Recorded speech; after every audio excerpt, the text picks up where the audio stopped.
ময়মনসিংহ এই নামটা এখন আর শুধু একটা জায়গার নাম না, এটা আসলে আমাদের সাম্প্রতিক সময়ের বিবেকহীনতার একটা ভয়ঙ্কর স্মারক হয়ে দাঁড়িয়েছে। চলুন এই ঘটনার গভীরে গিয়ে একটু বোঝার চেষ্টা করি এটা আমাদের ঠিক কিসের ইঙ্গিত দিচ্ছে। দেখুন, এই ঘটনাটাকে যদি আমরা শুধু একটা খবর হিসেবে দেখি তাহলে কিন্তু মস্ত বড় একটা ভুল হবে। এটা আসলে আমাদের সমাজের একটা গভীর নৈতিক সংকটের প্রতীক, যা আমাদের সবার বিবেককে নাড়িয়ে দেয়, প্রশ্ন করে কি ঘটেছিল সেদিন। ঘটনাটা কিন্তু খুবই সোজা সাপটা আর ঠিক ততটাই ভয়াবহ। নিশ্চক একটা অভিযোগের ভিত্তিতে কোনো রকম আইনি প্রক্রিয়া ছাড়াই একদল উন্মত্ত জনতা একজন মানুষকে পিটিয়ে হত্যা করল। এখানেই শেষ নয়, তার মৃতদেহ পুড়িয়ে দেওয়া হলো। কোনো বিচার নেই, তদন্ত নেই, কিচ্ছু নেই। তো চলুন এখন মূল বিষয়টাতে আসা যাক। এই ঘটনাটাকে প্রায় ধর্মীয় দৃষ্টিকোণ থেকে দেখানোর একটা চেষ্টা করা হয়, কিন্তু আসল সত্যটা তার চেয়েও অনেক বেশি ভয়াবহ। চলুন দেখি এর পেছনের মূল চালিকা শক্তি আসলে কী ছিল। কথাটা খুব পরিষ্কার, এটি কোনো ধর্মীয় বিচার ছিল না, এটি ছিল নিরেট মব ভায়োলেন্স। মানে ধর্ম এখানে বিচার করেনি, বিচার করেছে একদল উন্মত্ত জনতা।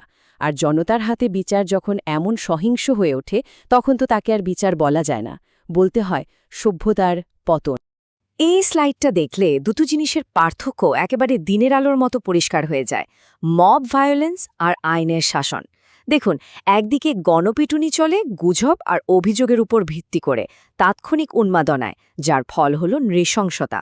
আর অন্যদিকে আইনের শাসন চলে প্রমাণ আর তথ্যের ভিত্তিতে, একটা যথাযথ প্রক্রিয়ার মাধ্যমে, যার লক্ষ্য হল ন্যায় বিচার। সোজা কথায়, একটা হলো সভ্যতার মৃত্যু আর অন্যটা সভ্যতার ভিত্তি। তো সভ্যতার মৃত্যু, যখন জনতা ক্ষমতা নিয়ে নেয় তখন আসলে কি হারিয়ে যায়? একটা মাত্র সহিংস ঘটনা কিভাবে একটা পুরো সমাজের ভিত্তি নাড়িয়ে দিতে পারে, চলুন এবার সেদিকে একটু নজর দেওয়া যাক। এর প্রভাব কিন্তু শুধু একজন ব্যক্তির মৃত্যুর মধ্যে সীমাবদ্ধ থাকে না। আর সবচেয়ে ভাবনার বিষয় কি জানেন, এই ধরনের ঘটনায় শিকার কিন্তু শুধু একজন ব্যক্তি হন না, এর সাথে সাথে খুন হয়ে যায় দেশের আইন, ন্যায় বিচারের ধারণা, আর সবচেয়ে বড় কথা আমাদের মানবিকতার বোধ।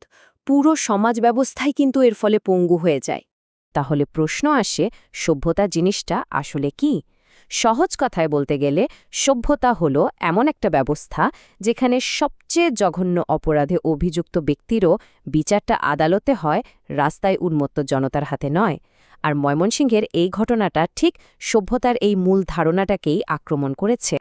আচ্ছা, রাষ্ট্র ও সমাজের ব্যর্থতা মানে দুই দিক থেকেই পতন। কারণ এই ধরনের একটা ঘটনা ঘটার পেছনে কোনো একটা কারণ দায়ী থাকে না, এটা আসলে রাষ্ট্রীয় প্রতিষ্ঠান আর সামাজিক বিবেক দুটোরই একটা যৌথ ব্যর্থতার ফল।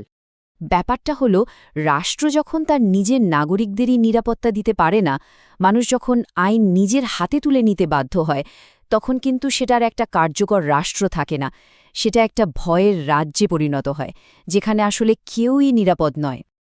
এই স্লাইডটা দেখলেই বোঝা যায় এই গণপিটুনির হিংসা কতটা ছোঁয়াচে।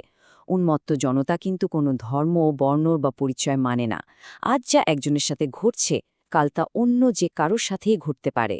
এই আগুন একবার লাগলে তা কিন্তু সবাইকে গ্রাস করে। আর সমাজের দিক থেকে দেখলে এর প্রভাব তো আরও সাংঘাতিক। এই ধরনের একটা ভয়াবহ ঘটনায় চুপ করে থাকাটা কোনোভাবেই নিরপেক্ষতা হতে পারে না, বরং এই নীরবতার মধ্য দিয়েই কিন্তু এই নৃশংসতাকে এক ধরনের সামাজিক সম্মতি দেওয়া হয়ে যায়। তো এখন প্রশ্নটা চলে আসে একেবারে ব্যক্তিগত পর্যায়ে, আমাদের নিজেদের বিবেকের কাছে। এই পরিস্থিতিতে একজন ব্যক্তি হিসেবে আমাদের নৈতিক দায়িত্বটা আসলে কী? মানে আমরা যদি ভাবি যে যা হওয়ার হয়ে গেছে, এটা নিয়ে আর ভেবে কি হবে, বা এই ঘটনাটা পাশ কাটিয়ে যায়, তাহলে কিন্তু আমরা না জেনে এই সহিংসতার একটা অংশ হয়ে পড়ছি। এটাকে উপেক্ষা করা মানেই হল এই ধরনের বর্বরতাকে মেনে নেওয়া। এই কথাটা আমাদের আবার মনে করিয়ে দিচ্ছে সভ্যতা আর বর্বরতার মধ্যে আসল পার্থক্যটা কোথায়। সভ্য সমাজ জঘন্য অপরাধীরও বিচার করে, কিন্তু তাকে জীবন্ত পুড়িয়ে মারে না। একটা সমাজ কোন পথে হাঁটবে তা তো সেই সমাজের মানুষদের আচরণ দিয়ে ঠিক হয়, তাই না? তাই এর বিরুদ্ধে দাঁড়ানো এটা কিন্তু কোনো রাজনৈতিক সাহসের ব্যাপার না, বা কোনো দলের পক্ষে বা বিপক্ষে যাওয়ার বিষয়ও না। এটা একদমই মানুষ হিসেবে নিজের মানবিক পরিচয়টুকু টিকিয়ে রাখার একটা মৌলিক লড়াই।